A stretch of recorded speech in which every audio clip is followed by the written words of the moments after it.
Hey everyone, John Frechette here, CEO of Moara, that's mother of all research assistants. We just released a new reference manager this morning. I'm going to quickly walk through how to get started with the tool.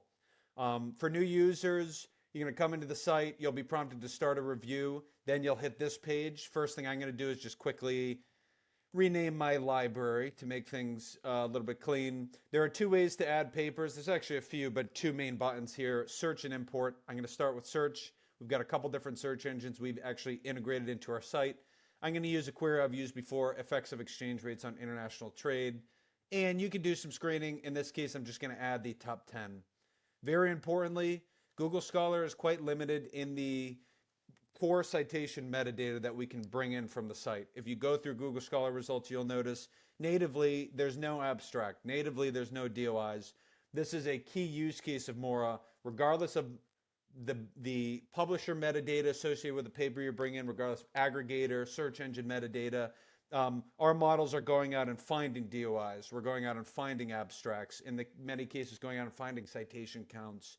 And even in cases where you don't have a DOI, let's say with gray literature, working papers or white papers, and even in cases where, for example, you don't have a super structured abstract available, we really work hard to make sure our models can actually go out and populate that citation data regardless. So go ahead and populate abstracts.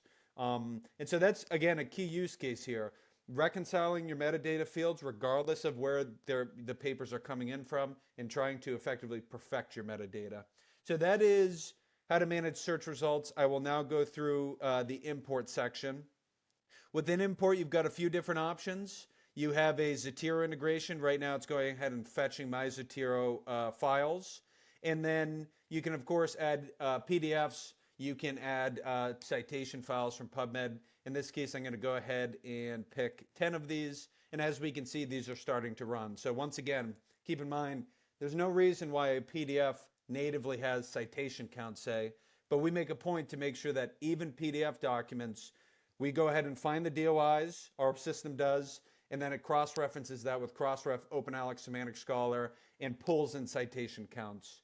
And so I'd like to think this is in stark contrast to a lot of reference managers where, say, half of your citations are just PDFs and you either just don't have the metadata or you've got to go out and manually find it. So as we can see, these top 10 documents here are the PDFs, and we have citation counts and DOIs fully populated, as well as other core fields. So that is how to build a very clean library. Once you do, there's many things you can do with this. One is you can add co-authors and TAs easily. You can export, of course, into a reference list. You can importantly add paper enrichments. Maybe I want additional fields like ISSN, like AI generated main findings, and 60 other potential metadata fields. I'm going to go ahead and run these enrichments. If we have DOIs, we can get ISSNs. If we've got data on the main findings of a paper, we can get that as well. And those enrichments are now running, as you can see. And so finally, for paid users, there's a workflow available as well. I like to call it a semi-systematic review workflow. Has formal title and abstract screening, full text reviews and annotations, evidence synthesis, and you can export also. That's the update. Really appreciate everyone's time, welcoming any and all feedback. Thank you.